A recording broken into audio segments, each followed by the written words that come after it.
ఏమిటా? నేను దూతను ముందుగా పంపిస్తాను, ఆయన సన్నిధిలో మీరు ఈ అరణ్య యాత్రలో, ఐగుప్తును విడిచిపెట్టి మీరు చేస్తున్న ఈ అరణ్య యాత్రలో మీతో ఒక దూత ఉంటాడు. స్తోత్రం. ఎవరైనా యెహోవా మలాక్ అని చెప్పబడినటువంటి దూత ఎవరైనా? స్తోత్రం, స్తోత్రం, హల్లెలూయా. న్యాయాధిపతుల గ్రంథంలో 6వ అధ్యాయంలో ప్రత్యక్షమైన దూత. స్తోత్రం. దేవుని వాక్యంలో రాయబడింది, ఆయన పురాతన కాలము నుండి శాశ్వత కాలం వరకు ప్రత్యక్షమగుచుండెను. ఎవరైనా? అబ్రహాము పుట్టక ముందే ఉన్నవాడు, పొదలో మోషేకు కనిపించిన వాడు కాదా? ఆ ముగ్గురి మధ్యలోకి 4వ వాడిగా వచ్చిన వాడు, రాజు చిరంజీవి అగురుగాక అని చెప్పి, స్తోత్రం, ప్రభువు తన దూతను పంపించి సింహముల నోలను మూసాడని సాక్షి చెప్పారు. ఎవరు పంపించారు? సింహాల గోల ఎవరున్నారు? దూత. ఆ సింహాల గోలో సింహాలు ఉన్నాయనేది సహజమైన విషయం. దానియేలు పడ్డాడు, దానియేలు వేశాడు అనేది అసహజమైన విషయం. కానీ దేవుని దూత దిగి వచ్చాడు అనేది సహజాతీతమైన విషయం. స్తోత్రం. మీకు అర్థం కావడం చెప్తున్నాను. గుహలో సింహాలు ఉండడం న్యాచురల్ కదా, కానీ దానియేలు వేయబడ్డం అనేది అది కూడా న్యాచురలే. కానీ యెహోవా దూత రావడం అనేది సూపర్ న్యాచురల్. ఇన్ని రోజులు ఆ గుహలోకి రాని దేవదూత ఎందుకు వచ్చాడు అక్కడికి? ఎందుకు పంపబడ్డాడు దేవుని దూత? స్తోత్రం, హల్లెలూయా. ఎన్ని చెప్పాలంటే చాలా విషయాలు ఉన్నాయి, నేను వీటిలో కదలేదు. వీటిని ఏమన్నారంటే క్రిస్టోఫనీ అన్నారు. మీరు ఎప్పుడైనా మాట విన్నారో లేదో మరి. థియోఫనీ, దైవిక ప్రత్యక్షతలు అనగా ఆయన నరావతారిగా రాకముందే ఆయన ప్రత్యక్షమవుతున్నాడు. ఎంత చెప్పినా ఎవరు? యెహోవా మలాక్. ఎవరు? యెహోవా దూత. స్తోత్రం, హల్లెలూయా. మీకు చిన్న మాట చెప్తాను, మీకు అర్థం కావాలని చెప్తాను. కొద్ది లోతైన విషయం ఇది, పాస్టర్లు కూడా ఉన్నారు కాబట్టి తెలుసుకోవాల్సిన విషయం. న్యాయాధిపతులు కదా 6వ అధ్యాయంలో యెహోవా దూత ప్రత్యక్షమయ్యాడు. 2 సార్లు గిద్యోను నా ఏలినవాడా, నా ఏలినవాడా అని అన్నాడు. తేడా ఏంటి? మొదట ఏలిన వాడికి 2వ ఏలిన వాడికి తేడా ఉంది. స్తోత్రం. సమరయ స్త్రీ చెప్పింది, నువ్వు ఒక యూదుడివి అని చెప్పింది. మెల్లగా ఆమెకి ఏమర్థమైంది? మార్చింది కాసేపటికి మాట. ఏమని చెప్పింది? నీవు ఒక ప్రవక్తవని ఎరుగుదు. ముందేమనింది? యూదుడివి, నేను నాతో నీకేం పనయా. రెండోసారి ఏమనింది? కొద్దిగా మార్చింది. ఎలా గ్రహించింది? స్తోత్రం కదా. తర్వాత ఏమనింది? ఇంకేమనలేదా? ఈయన రాబోయే క్రీస్తై ఉన్నాడు. He might be the messiah. క్రీస్తై ఉన్నాడు. తర్వాత ఏమనింది? ఏమనలేదా? ఏమని? మీరు క్రైస్తవులు కాదా? స్తోత్రం. కొన్నిసార్లు నాకు అర్థం కాదు, 32 సంవత్సరాలుగా నేను ప్రసంగం చేస్తున్నాను. నా ప్రసంగం వినేవాళ్ళు క్రైస్తవులైనా అనే అనుమానం నాకు చాలాసార్లు వస్తుంది. వీళ్ళకి వాక్యం తెలుసా? మనం అడిగిన దానికి ఏమీ సమాధానం చెప్పరు. ఏం వింటున్నాం మనం? ఏం నేర్చుకుంటున్నాం మనం? స్తోత్రం. మొదట ఏమనింది? యూదుడు. తర్వాత ఏమనింది? తర్వాత ఏమనింది? తర్వాత ఏమనింది? ఎవరైనా చెప్తారా? 42వ వచనంలో అనుకుంటాను. స్తోత్రం. అందరితో కలిసి అనేది ఒక మాట. 42 చూడండి. లోక రక్షకుడు. లేదండి 42 ఎన్నో వచ్చిన మరి 42 మా మట్టుకు మేము విని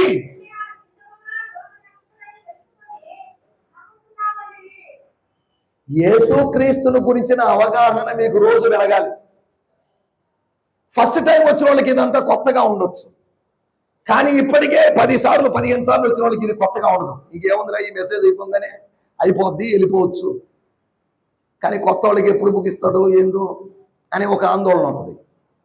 యేసును గురించిన నాలెడ్జ్ ఉంది. యూదుడు, తర్వాత ప్రవక్త, మసియా, లోక రక్షకుడు, the saviour of the world.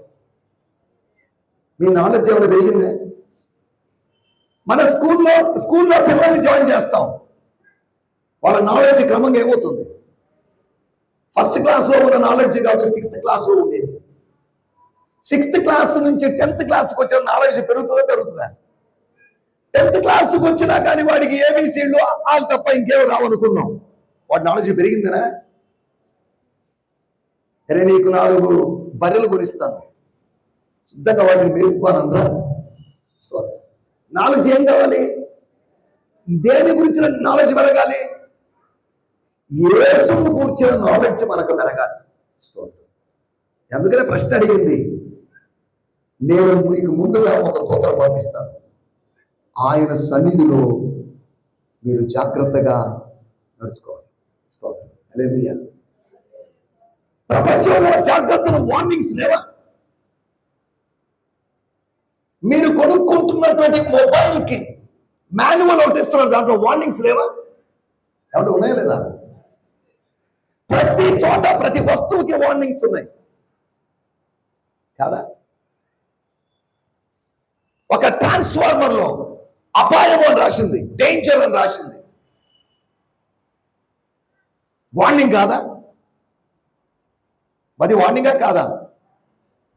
చాలా మంది ప్రసంగికులు తయారైపోయారు, అయ్యి మనం శాపాలు చెప్పకూడదండి, మనం ఆశీర్వాదాల గురించే చెప్పాలండి అని ఆలోచించే ప్రసంగికులు ఈ రోజుల్లో బోల్డ్ మంది ఉన్నారు.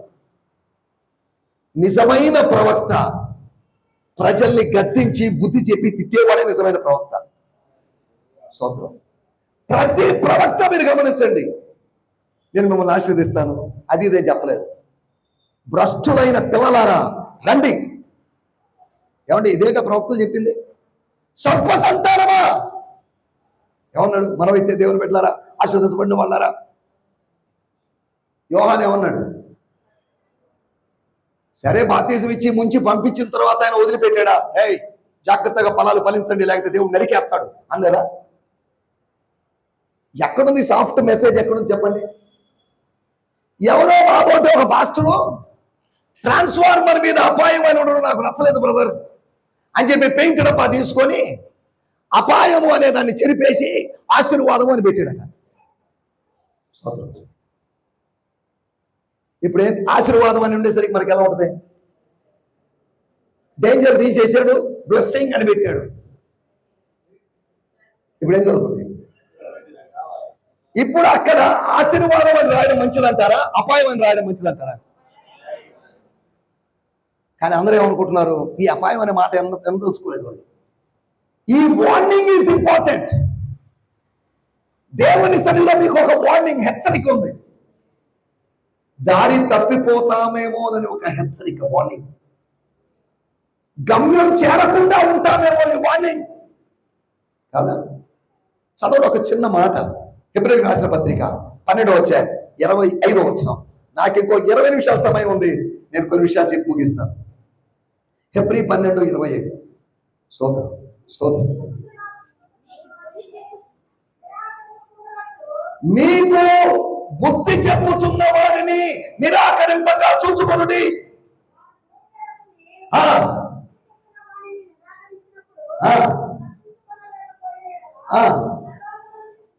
పరలోకము నుండి బుద్ధి చెప్పుచున్నవాడు ఏంటట? బుద్ధి చెప్పేవాళ్ళు ఎంతమంది ఉన్నారు? ఎంతమంది ఉన్నారండి? ఏదో చెప్పండి, మిమ్మల్ని కొడుతున్నానా, తిడుతున్నానా, మార్కులు వేస్తున్నానా ఏంటి? స్తోత్రం. బుద్ధి చెప్పేవాళ్ళు ఎంతమంది ఉన్నారు? మీ తల్లిదండ్రులు మీకు బుద్ధి చెప్పరా? మీ గురువులు మీకు, మీ పాస్టర్లు మీకు బుద్ధి చెప్పరా? చెప్తారు. భూమి మీద ఉండే అనేక మంది బుద్ధి చెప్పేవాడు ఉన్నాడు. కానీ ఇక రాయనమాట, పరలోకము నుండి ఒక ఆయన బుద్ధి చెప్తున్నాడు. దాన్ని తృణీకరిస్తే ఏమవుద్ది? తప్పించుకుంటామా? తప్పించుకోలేమా? తప్పించుకోవడం అసాధ్యం. స్తోత్రం. హల్లెలూయా. దైవజనులు మంచి జాగ్రత్తల గురించి చెప్పారు. నేను దీని గురించి ఆలోచిస్తున్నాను. ఈ జాగ్రత్తలు ఏంటి? కొన్ని జాగ్రత్తలు నేను కూడా గుర్తు చేయాలని ఆలోచిస్తున్నాను. స్తోత్రం. 4 జాగ్రత్తలు మీకు గుర్తు చేస్తాను. వార్నింగ్స్, హెచ్చరికలు కదా. ఈ జాగ్రత్తలు చెప్పకపోతే ఆశీర్వాదాలే చెప్తున్నాం. ఎలా ఉంటుంది? ద్వితీయోపదేశకాండం 28వ అధ్యాయం 8 దగ్గరికి చదవండి. ఆశీర్వాదాలు ఎక్కువ ఉన్నాయా, శాపాలు ఎక్కువ ఉన్నాయా? ఏమంటే ఎందుకు?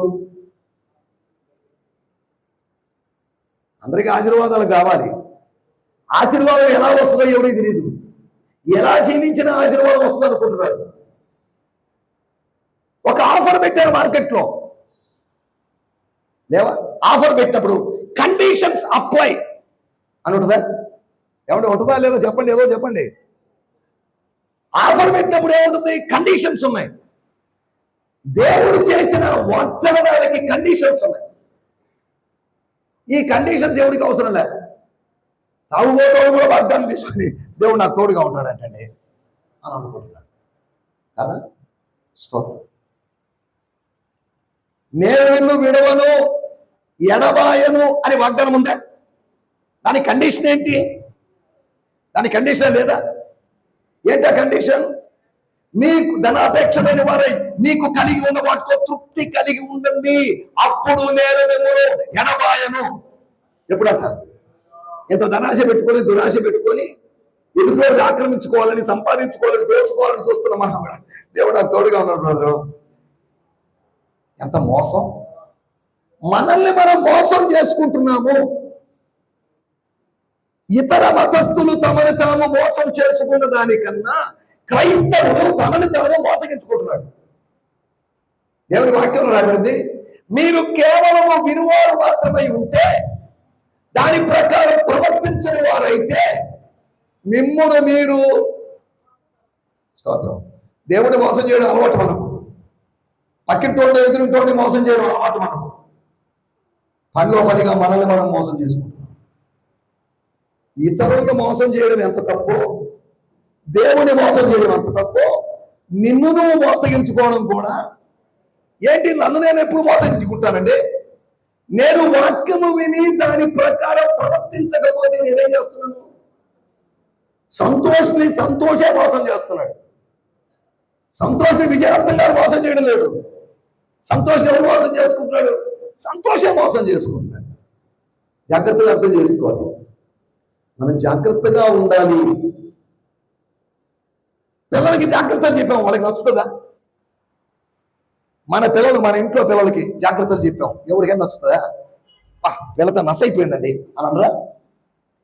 ఒకటే ఈసుగండి వీళ్ళు ఏంటంటే తల్లిదండ్రులు ముసలివాళ్ళతో ఇదే తలనొప్పి అనరా? తల్లిదండ్రులు ఎందుకు చెప్తున్నారు? వాళ్ళ అనుభవాన్ని బట్టి చెప్తారు. అమ్మాయి జాగ్రత్త, వాళ్ళతో మాట్లాడతారేమో, వీళ్ళతో మాట్లాడతారేమో, ఆ ఫోన్లో ఏకైకలు పక్కపక్కన ఎందుకు, జాగ్రత్త అని చెప్ప. అందులో తప్పే ఉంది. ఇది నచ్చుతుందా వాళ్ళకి? యూత్కి నచ్చుతుందా?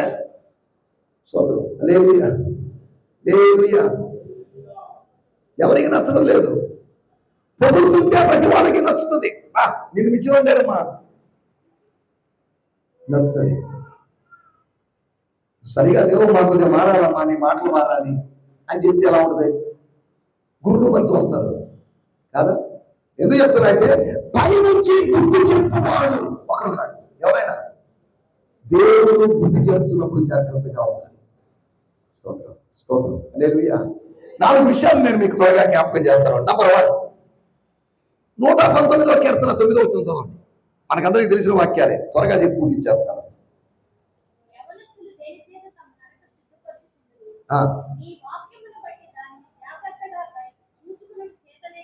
ఏంటి జాగ్రత్తగా చూసుకునేది? స్తోత్రం. జాగ్రత్త. దేనికి జాగ్రత్త? ఓ యవనస్తురాలా, పెద్దోళ్ళారా, చిన్నోళ్ళారా, ఒకటి నడత ఏం చేసుకోవాలంట? నడత అంటే జీవనం, జీవిత విధానం. జీవిత విధానాన్ని శుద్ధి చేసుకోవాలంటే ఎలా చేసుకోవాలి? వాక్యం ద్వారా. జాగ్రత్త. ఈ విషయంలో జాగ్రత్తగా ఉండండి. అంటే నంబర్ 1, మనము నిర్మలులు అవటానికి జాగ్రత్తగా ఉండాలి. స్తోత్రం. మనము శాంటిఫై కావడానికి, మనము శుద్ధీకరించబడడానికి. నడక అంటే మార్నింగ్ చేసే వాకింగ్ గురించి కాదు మాట్లాడింది, ఈవినింగ్ వాకింగ్ గురించి కాదు రాయబడింది. జీవన విధానం. Walking is our living. అమ్మాయి నడత బాగలేదంటే బాగానే ఉంటే బాగా స్టైల్గా నడుస్తుంది అని వచ్చేమో, భౌతికంగా మాట్లాడకూడదు మనం అక్కడ. అమ్మాయి నడత బాగలేదు, అబ్బాయి నడత బాగలేదంటే ఏమర్థం? జీవితం సరిగా లేదని అర్థం. కీర్తనాకారుడు ఒక సొల్యూషన్ చెప్తున్నాడు. ఈ నడతలో మార్పు రావాలంటే, ఈ జీవితంలో మార్పు రావాలంటే ఒక శుద్ధీకరణ కావాలి. ఆ శుద్ధీకరణ వాక్యం ద్వారా వస్తుంది. యోహాను సువార్త 15వ అధ్యాయంలో చూడాల్సిన అవసరం లేదు. నేను మీతో ఈ మాటలు చెప్పి ఉన్నారు కనుక మీరు పవిత్రులై ఉన్నారు. స్తోత్రం. ఎందుకంటే ఎప్పుడంటే మీరు పవిత్రులై ఉంది? మీరు దేవాలయానికి వెళ్ళి బలులు అర్పించుకొని, ఆ రక్తాన్ని చదువుకొని, ఆ నీళ్లు చదువుకొని, యెరూషలేములో పరిశుద్ధ జలాలు తీసుకొని రావడం వల్ల మీరు శుద్ధులు అవుతారని కాదు. యెరూషలేమును మట్టి తెచ్చిన, యెరూషలేమును ఒలివ నూనె తెచ్చిన, ఇవేవి మనల్ని శుద్ధీకరించేది ఒక బిజినెస్ మాత్రమే కాదా? దేవుని స్తోత్రం. హల్లెలూయా. ఈ మాటలు యెరూషలేము చెప్పినప్పుడు ఒక మాట చెప్పాను నేను. ఒక మాట చెప్తే ఒక మన మందిరానికి వచ్చిన ఆగిపోయింది. స్తోత్రం. హల్లెలూయా. యేసు ప్రభు యొక్క దాసుంది కాబట్టి యేసు ప్రభు ఒక మాట చెప్తే 58 మంది ఆగిపోయినట్టు ఈరోజు ఉదయం చెప్పాను నేను వాక్యం. అంటే యేసు ప్రభు కన్నా నేనే కొద్దిగా బెటర్ అనిపించింది నాకు. స్తోత్రం. ఈ యెరూషలేముకు పోయే వాళ్ళే బైబిల్ యెరూషలేము పోలేదని చెప్పాను నేను. ఈ కథ నెక్స్ట్ వీక్ నుంచి వాళ్ళు ఆగిపోయారు. స్తోత్రం. ఏది మమ్మల్ని విమర్శిస్తున్నాడు? వాక్యం చెప్తే విమర్శ అంటారేమి? దేవుని స్తోత్రం. హల్లెలూయా. మళ్ళీ చెప్తున్నా నేను, ఈ యెరూషలేముకు పోయే వాళ్ళెవ్వరూ పైన యెరూషలేము పోలేరు. ఈ యెరూషలేము దాసత్వంలో ఉంది, పైన యెరూషలేము స్వతంత్రంగా ఉంది. పైన యెరూషలేము మనకు తల్లి. స్తోత్రం. మనం ఎక్కడికి పోవాల్సిన వాళ్ళం? ఈ యెరూషలేము కాదండి, పైన యెరూషలేము పోవాల్సిన వాళ్ళం. కాకపోతే మన ఆశ అంతా జీవితంలో ఒక్కసారైనా యెరూషలేము పోయి చూసి రావాలండి అనే ఆలోచన మనది. దేవుని స్తోత్రం. హల్లెలూయా. ఒకటి మొట్టమొదటి విషయం, నువ్వు నిర్మలుడు అవ్వడానికి జాగ్రత్త. నిన్ను నువ్వు శుద్ధీకరించుకోవాలి. Sanctify yourself with the word of God. దేవుని వాక్యం చేత, వాక్య జలముల చేత శుద్ధీకరణ జరగాలి. స్తోత్రం. హల్లెలూయా. నేను నా హృదయము నేను పాపము చేయకున్నట్లు నా హృదయములో నీ వాక్యము ఉంచుకొని ఉన్నాను. ఎప్పుడు జరుగుతుంది శుద్ధీకరణ? వాక్యం ఉన్నప్పుడే. దేవుని స్తోత్రం. హల్లెలూయా. ఒకటి, నిర్మలం అవడానికి మనం జాగ్రత్తగా ఉండాలి. రెండో విషయం నేను మీకు జ్ఞాపకం చేస్తాను. చదవండి ఒక మాట. లూకా సువార్త 21వ అధ్యాయం 34వ వచనం. స్తోత్రం. లూకా సువార్త 21:34. తిండి వలనను, మత్తు వలనను, ఐహిక విచారం వలనను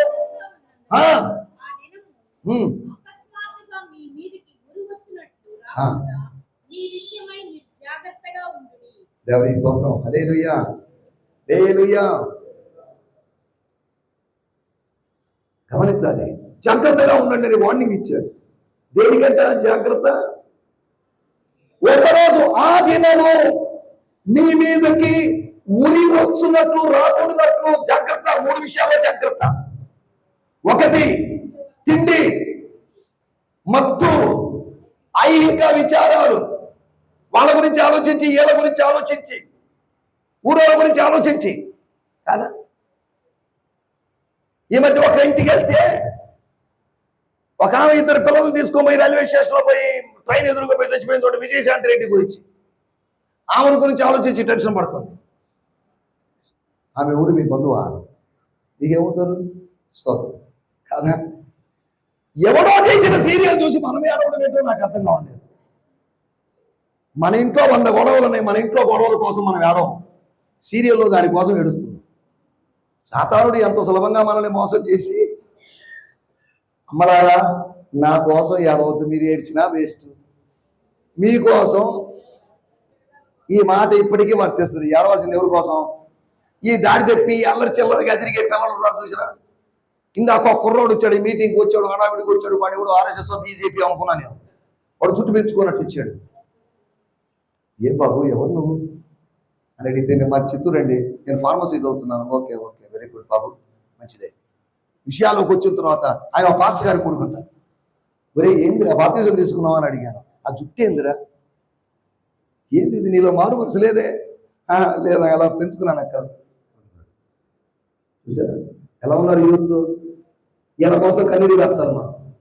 దేవుని స్తోత్రం, హల్లెలూయా. మనం సీరియల్ చూసి కన్నీళ్ళు కారుస్తున్నాం. చెప్పుకుంటే బాగుండేది ఎవరిని?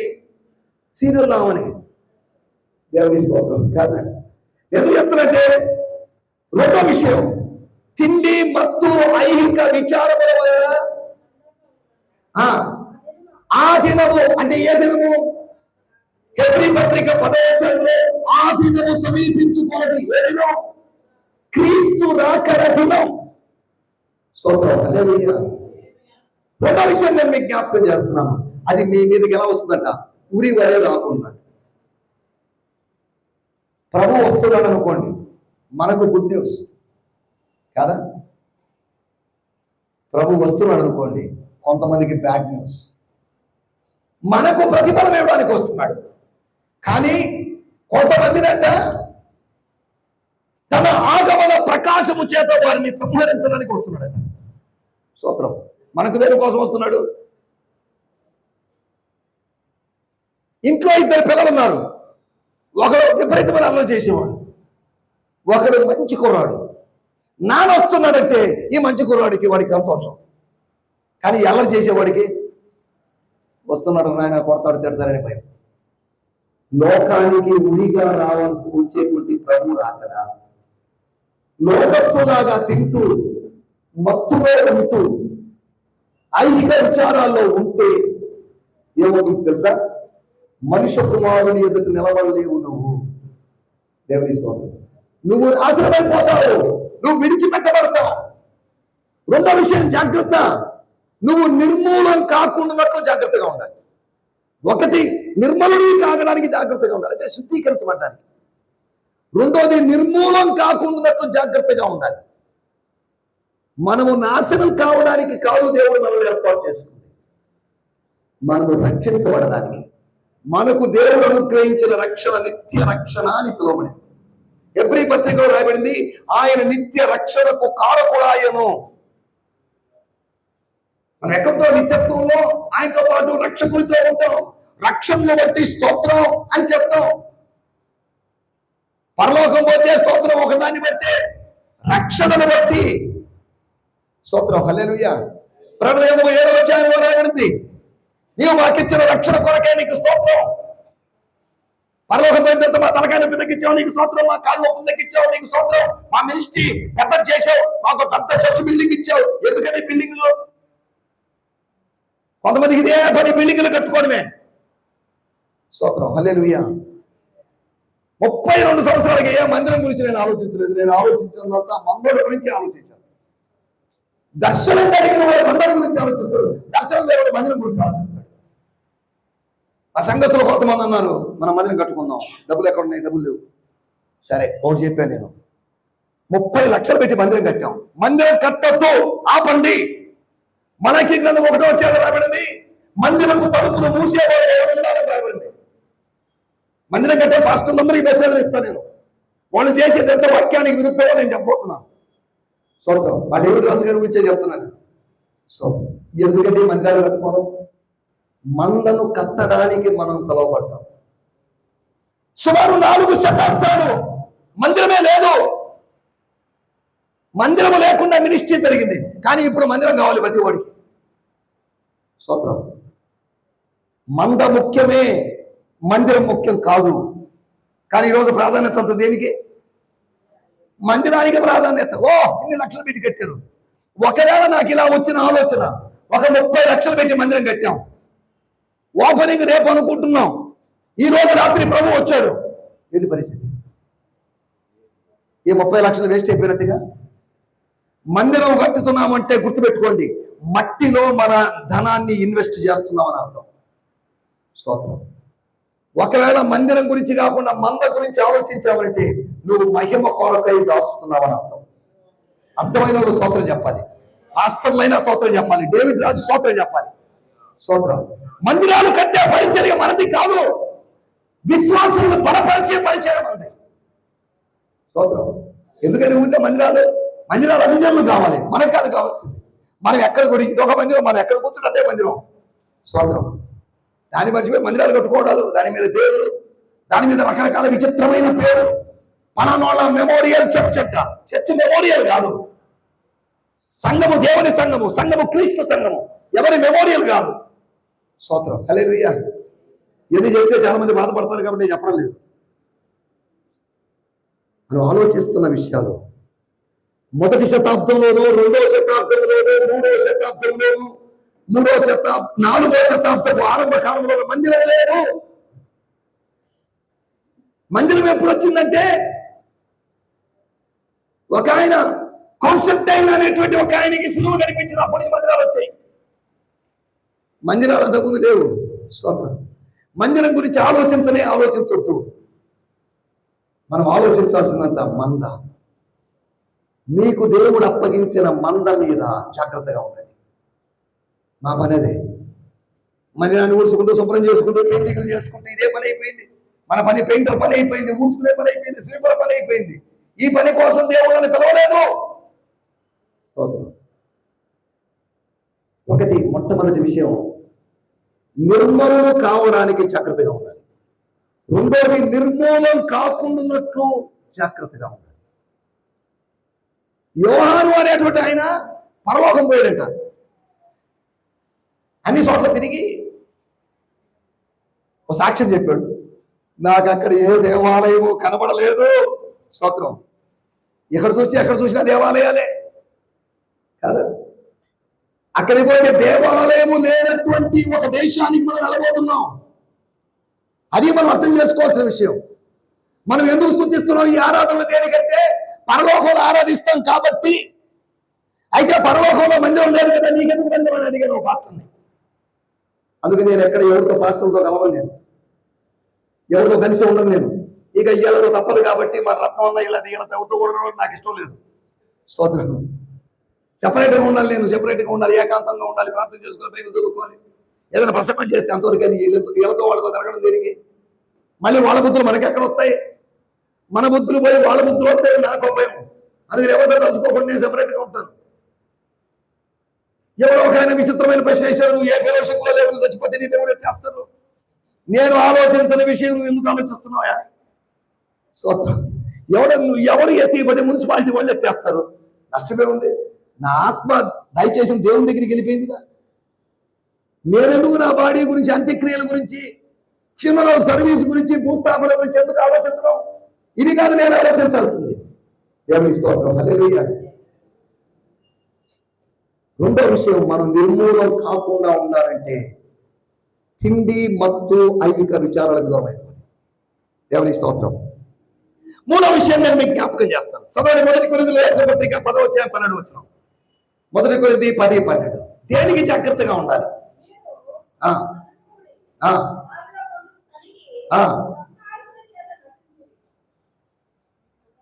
10:12 అదేనా?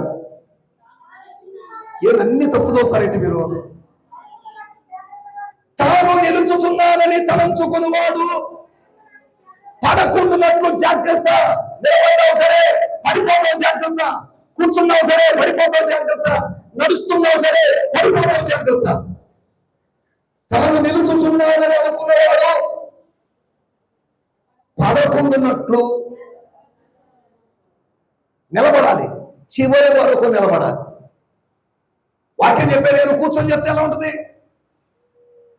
నేను ఉదయం చెప్పినట్టుగా నేను కూర్చొని చేస్తే మీరు అందరూ పడుకొని వినాలని ఆశపడతారేమో. నేను ఇక్కడ నిలబడి చెప్తున్నాను కాబట్టి ఎవరు ఏం చేయాలి? నిలబడే రికార్డింగ్ చేయాలి కదా. నిలబడాలి. పాత నిబంధన కాలంలో ప్రత్యక్ష గుడారములో సేవ చేసే యాజకునికి పీఠాలు లేవు, కుర్చీలు లేవు, నిలబడే పరిచయం చేయాలి. అదే సిస్టమ్ కార్పొరేట్ స్కూల్లో వచ్చేసింది. టీచర్స్ కి చైర్స్ లేవు. ఇది ఎక్కడ సిస్టమ్ అని అడిగాను. ఇది బైబిల్లో ఉన్న సిస్టమ్ అని చెప్పాను. స్వాతం కాదా? వాళ్ళు మొత్తం సీసీ కెమెరాలు పెట్టి చూస్తున్నారు. కూర్చుంటున్నారా, ఎలా ఎక్కడున్నారు, ఏంటి అని వాళ్ళు చూస్తూ ఉన్నారు. లౌకికమైన ఉద్యోగం చేసేవాడు ఎప్పుడు నిలబడి ఉండాలి కాదా. నైట్ వాచ్మెన్ హోటల్ దగ్గర మనల్ని లోపలికి వెళ్తుండగా అని వంగంగి నమస్కారం చేసేవాడు కూర్చొని ఉంటాడా, పడుకొని ఉంటాడా, నిలబడి ఉంటాడా చెప్పండి. ఎందుకు? వాడి డ్యూటీ నిలబడే డ్యూటీ. మనం కూడా ప్రభువులో నిలబడే వాళ్ళుగా ఉండాలి. నిలబడిన వాడే నడవగలడు, నిలబడిన వాడే పరిగెత్తగలడు. అంతేనా? నిలుచుండాలి. నీవు నిలుచుతున్నానని అనుకుంటున్నావా? జాగ్రత్త. నిలబడడం కోసం జాగ్రత్తగా ఉండాలి. నేను ఇప్పటి వరకు నిలబడ్డాను, దేవుని కృప. స్తోత్రం. నువ్వు నేను నిలబడాల్సిన వాళ్ళం కాదు. స్తోత్రం. పడద్రోయబడిన వాళ్ళు చాలా మంది ఉన్నారు. 36వ కీర్తన 12వ వచనంలో రాయబడింది. ఒకరు తీస్తే చదవండి. రెఫరెన్స్ తప్పు చదివితే ఎవరు చదివినా నేను ఒప్పుకోలేను. 12 చెప్తే 10 చదవడం, 2 చదవడం చేయొద్దు. మన టైం లేదు కాబట్టి ఇప్పటికే 3 సార్లు అలా చెప్పచ్చు. ఇదిగో పాపము చేయువారు అక్కడ పడి ఉన్నారు, లేవలేకుండా పడి ఉన్నారు, పడద్రోయబడి ఉన్నారు. అంటే మనం నిలబడటం లేదంటే ఏమనర్థం? వెనకాల నుంచి ఎవరో తోస్తున్నారని అర్థం. నిలబడాలని ఆశ ఉంది, నిలబడలేకపోతున్నాం. సేవలో నిలబడాలని ఆశ ఉంది, చేయలేకున్నాం. ఆత్మీయ జీవితంలో నిలబడాలని ఆశ ఉంది, నిలబడలేకున్నాం. నిన్ను నిలబడనీయకుండా శత్రువు నిన్ను త్రోసివేస్తున్నాడు. జాగ్రత్త. వార్నింగ్, హెచ్చరిక. 1 నిర్మలుగా మారడానికి మనం జాగ్రత్తగా ఉండాలి. 2 నిర్మూలం కాకుండా ఉండడానికి. 3వది నిలబడడానికి మనం జాగ్రత్తగా ఉండాలి. నిలబడ్డం కూడా పెద్ద పనేనా? దీని గురించి అయినా ప్రసంగం. నిలబడ్డామంటే క్రీస్తులో ఉండడం అని అర్థం. నిలబడ్డం అంటే వెయిటింగ్ అని అర్థం. మనం భోజనం చేస్తున్నప్పుడు మన టేబుల్ దగ్గర ఒకడు, సార్ ఇంకేమైనా కావాలా అడగడా? వాడు ఏం చేస్తున్నాడు? వెయిటింగ్ చేస్తున్నాడు. వాళ్ళకి ఏదో వడ్డిచ్చేసాం, వాళ్ళని అడిగింది ఇచ్చేసామని ఆయన పోయి కిచెన్లో పోయి నిద్రపోతున్నాడు అనుకోండి. ఎలా ఉంటుంది? వాడు నిలబడి కనిపెడుతూ ఉంటాడు. దేవునికి స్తోత్రం. హల్లెలూయా. క్రీస్తులో నిలిచి ఉండేటువంటి అనుభవం మనకు కావాలి. నిలబడి ఉండడం కోసం జాగ్రత్తగా ఉంటాం. 4వ విషయం నేను చెప్పి ముగిస్తాను. ఇంపార్టెంట్ విషయం. 2వ పేతురు పత్రిక 1వ అధ్యాయం 10వ వచనం. 2వ పేతురు పత్రిక 1:10 ముగించేస్తున్నాను. సహోదరులారా,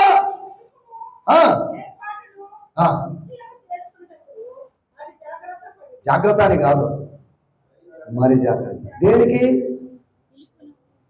టు కన్ఫర్మ్. ఏం కన్ఫర్మ్ చేసుకోవడానికి? ఫోన్లో చూసుకోవాలి. మనం వెళ్ళాల్సింది ఫ్లైట్ టికెట్ కన్ఫర్మ్ అయిందా? ట్రైన్ టికెట్ కన్ఫర్మ్ అయిందా? ఏమండి చూసుకోరా? కన్ఫర్మ్ ఏం చేసుకోవాలి? నిశ్చయం చేసుకోవాల్సింది. నిశ్చయం చేసుకోవడానికి జాగ్రత్త పడు. ఏ నిశ్చయం చేసుకోవాలి? నీ పిలుపు, నీ ఏర్పాటు, your calling and your election. అంటే దాని అర్థం, ఇక్కడ కూర్చున్న వాళ్ళారా మీకు అందరికీ ఒక ప్రవచనాత్మకమైన సందేశం చెప్తున్నాను. స్తోత్రం. మీరు పిలువబడిన వాళ్ళు. స్తోత్రం చెప్పరు మీరు. ఏ ప్రసంగాలు బయట ఎక్కడైనా చేస్తే ఉర్రు తొలగిపోతారు జనాలు. మీ మధ్యలో ఎలా ఉందంటే, ఇవన్నీ విని విఆర్సీ గ్రౌండ్లో, ఏబిఎం కాంపౌండ్లో, వైఎంసీఏ గ్రౌండ్లో, ఏసీ సుబ్బారెడ్డి స్టేడియాల్లో విని ఎలా తయారైపోయాం. స్తోత్రం. ఒక చోట చెరువు ఎండిపోతే 2 కప్పలంట వేరొక చెరువు దగ్గరికి వచ్చేట. మేము మీ దగ్గర ఉంటామండి. సరే ఉండండి, అందరం సర్దుకుందాం. చాకలో వచ్చి బాధుతున్నాడు బండ మీద. వీళ్ళిద్దరు కొత్త వాళ్ళు టెన్షన్ పడిపోతాడు. ఏంటిది ఏంటిది ఊరుకా. వాడు వచ్చి 4 దెబ్బలు కొట్టేసి వెళ్ళిపోతాడు. దానికి ఎందుకు నువ్వు కంగారు పడతావు? స్తోత్రం. సీనియర్స్, ముదిరిపోయిన క్రైస్తవులు, పుట్టొక్క క్రైస్తవులు, వాళ్ళకి ఇవన్నీ వాళ్ళ ఒంటికి దాకవు. ఓ అరిసిలో చాలా మందిని చూసామండి, పెద్ద పెద్ద గ్రౌండ్లోనే చూసాం. ఇది ఒక లెక్క కదా. ఈ ప్రసంగాలు విని ఇలా పొడవబడినట్టుగా పొడవబడి, నాకు తెలిసిన ఒక దైవజనుడు ఒక మాట చెప్పాడు. మీరందరూ మీటింగ్కి రెడీగా వచ్చారుగా, ఏమంటే రావడానికి ముందుగా వచ్చేసారు మీరు. కొద్దిగా గేట్ దాకా వెళ్ళినప్పుడు సాతాను పిలుస్తా, హలో రా అని పిలుస్తాడట. ఏ రావయా, నీతో పని ఉంది. అయ్యా డేవిడ్ గారు కొద్దిగా రండి, రండి సార్. స్తోత్రం. నేను చర్చికి రెడీ వస్తున్నాడు. సాతాను చెప్పాడు, రా నీతో చిన్న పని ఉంది అన్నాడు. నువ్వు సరే నిలబడు, సరే పో అన్నాడట. నేను అడిగాడంట, ఏం చేశావు నువ్వు? నీకు గాస్పల్ ప్రూఫ్ వేసి పంపించానులే. స్తోత్రం. ఎందుట అక్కడ పోయే వాళ్ళు సువార్త చెప్పి బుల్లెట్ ప్రూఫ్ లాగా ఈ సువార్త నీ లోపలికి వస్తుందేమని నువ్వు వెళ్ళు, నువ్వు ప్రార్థనకి వెళ్తే నాకే అభ్యంతరం లేదు. విఆర్సీ గ్రౌండ్కి వెళ్ళినా, ఏబిఎం కాంపౌండ్కి వెళ్ళినా, వైఎంసీఏ గ్రౌండ్కి వెళ్ళినా నాకు ప్రాబ్లం లేదు. కానీ ఇది లోపలికి పోతే నాకు ప్రాబ్లం. మీరందరూ పరలోకం పోతే నేను సింగిల్ అవుతానుగా, నాకు తోడు మీరు ఎవరు లేకపోతే ఎలాగా? అందుకని అందరికీ ఏం చేస్తాడు తోడు? బుల్లెట్ ప్రూఫ్ లాగా గాస్పల్ ప్రూఫ్ వేస్తున్నాడట. నువ్వు ఎవడు ఎంత పెద్ద ప్రసంగికుడు చెప్పినా కానీ వాడికి ఏం చెప్పారు? బాగానే ఉందిలేండి, ఏదో ఏమనొస్తుంది కదా, ఏదో మీటింగ్ పెట్టాడు కదా అనే ధోరణిలో ఉన్నారు. స్తోత్రం. ఈ రోజుల్లో మీటింగ్కి వెళ్తే చెప్పుకుంటున్నారు, బా ఏం స్టేజ్ అండి అది, అరేంజ్మెంట్స్ అదిరిపోయినాయండి, ఆ లైటింగ్ ఏంటండి, అసలు 1000 మంది కొయిర్ ఏందండి, మామూలుగా లేదండి అని మాట్లాడుకుంటున్నారు. 20-21 శతాబ్దాలు, 16-17 శతాబ్దాల్లో ప్రజలు మీటింగ్ నుంచి వెళ్ళేటప్పుడు ఏం మాట్లాడుకునేవాడు తెలుసా? దేవుని కృప ఇంత అద్భుతంగా ఉంటుందండి, సువార్త ఇంత అద్భుతమా, దేవుని ప్రేమ ఇంత అద్భుతమా అని మాట్లాడుకునేవాళ్ళట. ఇప్పుడు ఆ డెకరేషన్ చేశారండి, అబ్బా ఆ ఫ్లెక్స్లు పెట్టి కట్టారండి. దేని గురించి మాట్లాడుకుంటున్నారు వాళ్ళు? పాత రోజులు ఏం అసలు దేవుడు ఎంత గొప్పదని మాకు తెలియదండి, ఆయన ప్రేమ ఎంత గొప్పదండి, సువార్త ఎంత గొప్పదని, అబ్బో మామూలుగా లేదు సువార్త కదా. కొంతమంది మీటింగ్ పోయారంటే ఏం పెట్టారు అక్కడ? స్తోత్రం. ఇదే ప్రశ్న, ఏం వాక్యం చెప్పారు, ఎవరు వాక్యం చెప్పారు అని లేదు. మీటింగ్ పోతే ఈ టీంల గురించి చదువుతున్నారు, ఏం పెట్టారు? వాళ్ళు ఎప్పుడు పిచ్చే పెడుతుంటారండి. ఇదేని పోయారు మీరు? మీటింగ్గా ఈటింగ్గా? స్తోత్రం. హల్లెలూయా, స్తోత్రం, హల్లెలూయా. అందుకని నేను చెప్తుంటాను, యేసు ప్రభు చాలా సార్లు బోధలు చేశాడు, కానీ 2 సార్లే భోజనం పెట్టాడు. మనము ప్రతి మీటింగ్లో భోజనం పెట్టాల్సిన పరిస్థితి. భోజనం పెట్టకపోతే రారండి. స్తోత్రం కాదా. స్నాక్స్ అన్న ఇవ్వకపోతే రారు, టీ బిస్కెట్లన్నా ఇవ్వకపోతే రారు కాదా. ఆయన చాలాసార్లు ప్రసంగం చేశాడు, కానీ 2 సార్లే భోజనం పెట్టాడు. ఏమన్నా అంతేనా? కానీ మనం మళ్ళీ బాబోటి పాస్టర్లకి మళ్ళీ స్పెషల్. స్తోత్రం. అందరికి విశ్వాసులందరికీ ఒక స్టైల్ అయితే సేవకులకి కొద్దిగా స్పెషల్ ఉంటాయి. యేసు ప్రభు దగ్గరికి వచ్చిన వాళ్ళకి కొద్దిగా, యాజకులకి శిష్యులకి సెపరేట్ లేదు. అందరికీ ఎవరి రొట్టెతో చేసినటువంటి ఆ రొట్టెలు, ఎవరితో చేసిన రొట్టెలు ఆ చేపలు పెట్టాడు, కానీ పాస్టర్లకి సెపరేట్గా ఎత్తి పెట్టడం లేదు. దాని ద్వారా పాస్టర్లు తిండిపోతులుగా చేసి చేసి ఈ పాస్టర్లు చంపేది ఎవరంటే విశ్వాసులే.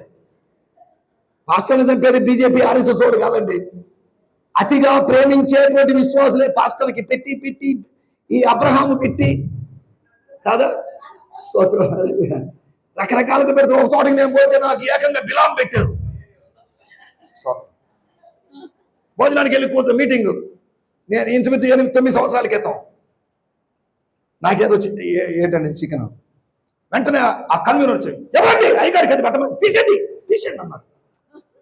ఏదో తింటాలండి, దాన్ని ఏముంది, మీరేం సార్ ఇది అని అన్నాడు. వెంటనే ఒక 5-6 ముక్కలు వేసాడు. ఎందుకయ్యా, ఏదో ఇదే తింటాం కదా అని. సరే ప్రార్థన చేసుకొని చిన్న ముక్క తీసుకొని అన్నాను. రబ్బర్ ముక్కలాగా ఉంది, ఇది ఏదో తేడాగా ఉంది అని అనుకుంటూ ఉన్నాను. అన్నా, నీకు ఇష్టమని పిలావు తెప్పించావనా, తినాలన్నా. నాకు ఇష్టమని పిలావా? నేను ఎప్పుడు చెప్పలేదే. నాకు ఇష్టమే. ఏంది పాస్టర్ ప్రేమ్ కుమార్ గారు, ఏంది పాడు పనులు? నాకు ఇష్టమని నువ్వు బిలాం దేవుడు ఏంటి? బిలాం ఏంద్రా నాయన అంటే? స్తోత్రం. చీరాల దగ్గర పొన్నూరులో జరిగిన సంఘటన. నాకు వద్దు నాయన, మీ బిలాములు వద్దు, మీ అబ్రహాములు వద్దు, మీ పేతురులు వద్దు, మాకేమన్నట్టు కొద్ది దానియాల ఆహారం పెట్టండి చాలు. స్తోత్రం. హల్లెలూయా. హల్లెలూయా. మేము నా రోజు బతకాలి, నా రోజు అరిసి చెప్పాలంటే మాకు దానియాల ఆహారం పెట్టండి. మీరు అబ్రహాం పెట్టి అబ్రహాం సంతానం అని అబ్రహాం పెట్టడం వల్ల ఏమవుతున్నాం మనం? స్తోత్రం. హల్లెలూయా. అన్నా, మీకు ఇష్టమని యోనా తీసుకొచ్చామన్నాను. ఏదో దేవుడు నాయన. స్తోత్రం. క్రైస్తవులు ఎంత తెలివిగా తయారైపోయారో చూడండి. మీ అందరికీ చెప్తున్నా, జ్ఞాపకం చేస్తున్న మాట, యు ఆర్ కాల్డ్ వన్స్. మీరు పిలవబడ్డవారు. పిలవబడ్డవారు అనడానికి మూల భాషలో దాని అర్థం ఏంటంటే యు ఆర్ ఇన్వైటెడ్ అని అర్థం. అంటే ఆహ్వానించబడిన వారు. స్తోత్రం. దేవుని ప్రణాళికలోకి ఆహ్వానించబడ్డారు, దేవుని కుటుంబములోకి ఆహ్వానించబడ్డారు, దేవుని సంఘములోకి ఆహ్వానించబడ్డారు. దేవుని స్తోత్రం. హల్లెలూయా. మీకు ఇది ఎక్సైట్మెంట్ కలిగించడం లేదేమో కానీ నన్ను దేవుడు పిలిచాడని నాకు ఇప్పటికీ ఆశ్చర్యంగా ఉంది. 32 సంవత్సరాలు నాకు ఒక ఎక్సైట్మెంట్ ఉంది. దేవుడే నన్ను పిలవడం ఏంటి? ఎంతో మంది ఉన్నారుగా, వాళ్ళని పిలవకుండా నన్ను పిలవడం ఏంటి? నాకు ఇప్పటికీ ఆశ్చర్యమే. దేవుడు మిమ్మల్ని పిలిచాడన్నా కానీ, ఆఫ్రికాలో కానీ ఈ మాట చెప్పింటే అందరూ లేచి అందరూ గుండెలు బాదుకొని చప్పట్లు కొడుతూ ఆరాధన చేసేవాడు. మీరు మనకు ఆరాధన అంటే 3 పాటలు కావాలి, 4 పాటలు కావాలి, తర్వాత వచ్చేది ఆరాధన. 10 నిమిషాలు చేస్తేనే ఆరాధన. దేవుని స్తోత్రం. హల్లెలూయా. 4 విషయాలు నేను చెప్పాను. కన్ఫర్మ్ చేసుకున్నావా? ఏంటి మీరు కన్ఫర్మ్ చేసుకున్నది? Your calling. స్తోత్రం. కన్ఫర్మ్ చేసుకున్నావా? Your election. నీ ఎన్నిక, నీ ఏర్పాటు. నేను ఏర్పాటు చేయబడ్డాను. ఎప్పుడో తెలుసా? జగత్తుకు పునాది వేయబడక ముందే. స్తోత్రం చెప్పరు మీరు? స్తోత్రం. దేవుడు నా తల్లి నా తండ్రి నన్ను పుట్టించక ముందే, వాళ్ళు నన్ను చూడక ముందే, జగత్తుకు పునాది వేయబడక ముందే క్రీస్తు యేసులో నన్ను ఏర్పాటు చేసుకున్నాడు. I have chosen one. I have appointed one. I'm a called one. నాకేదో బిల్డింగ్ ఉందని, బైక్ ఉందని, కార్ ఉందని, మినిస్ట్రీ ఉందని నేను దీన్ని అతిశయపడ్డలేదు. నేను పిలవబడ్డాను. I'm called one. మీ పిలుపును గుర్చి, ఏర్పాటును గుర్చి నిశ్చయము చేసుకొనుటకు జాగ్రత్త. పిలవబడ్డావా? దేని పిలవబడ్డావు? పిలవబడ్డావా? దేనికి? స్తోత్రం. అక్కడక్కడ పాస్టర్ గారు మీరు రావాలి అని అంటారు. దేనికి? వేరే వాళ్ళ ప్రసంగికులు ఉన్నారండి, మరి నేను వచ్చేం చేయాలి? గ్రీటింగ్స్ ఇవ్వండి. ఓకే, గ్రీటింగ్స్ కోసం పిలవబడ్డాను. మీరే చిన్న ప్రార్థన చేయండి సార్, లేదా ఆశీర్వాదాలు ఇవ్వండి సార్, అధ్యక్షత వహించండి సార్. నేను దేనికి పిలవబడ్డానో తెలుసుకోకుండా నన్ను పిలిచారని కానీ వెంటనే నన్ను స్పీకర్గా పిలిచారని చెప్పేసి నేను హడావిడిగా ఆ కుర్చీలో కూర్చొని సార్ లేండి అది మీకు కాదండి అని అంటే ఎలా ఉంటుంది? సార్ ఏంటి మీరు ఇక్కడ కూర్చొని రండి, మీరేనండి ఈరోజు మెయిన్ స్పీకర్ అని ఆహ్వానిస్తే ఎలా ఉంటుంది? నేను దేనికి పిలవబడ్డాను, మీరు దేనికి పిలవబడ్డారు? సో అది పిలవబడ్డారా మీరు? దేవుడు మిమ్మల్ని పిలిచాడు, మిమ్మల్ని ఏర్పాటు చేసుకున్నాడు. ఇప్పుడు కాదు ఏర్పాటు చేసుకుంది. దేవా నీవు మాకు దేవుడివి, పర్వతములు పుట్టక ముందే, తరతరములకు ముందే నువ్వు మాకు దేవుడివి. పాస్టర్లు ఏర్పరిచిన దేవుడు కాదు, దేవుడే మనల్ని ఏర్పాటు చేసుకున్నాడు. కానీ మనము దేవుని ఏర్పాటు చేసుకోలేదు. ఎప్పటి నుంచి దేవుడు అండి? తరతరములకు నీవు మాకు దేవుడు, అనేక తరాలలో మాకు దేవుడు. దేవునికి స్తోత్రం. హల్లెలూయా. 4 విషయాలు, 4 జాగ్రత్తలు చెప్పారు. 1, నిర్మలులుగా ప్యూరిఫై కావడానికి. 1. 2, నిర్మూలం కాకుండా ఉండడానికి జాగ్రత్తగా పడాలి. 3, నిలబడడానికి జాగ్రత్త. స్తోత్రం. 4, నిశ్చయం చేసుకోవడానికి. ఏం చేసుకోవాలి నిశ్చయం? నేను పిలవబడ్డానా లేదా?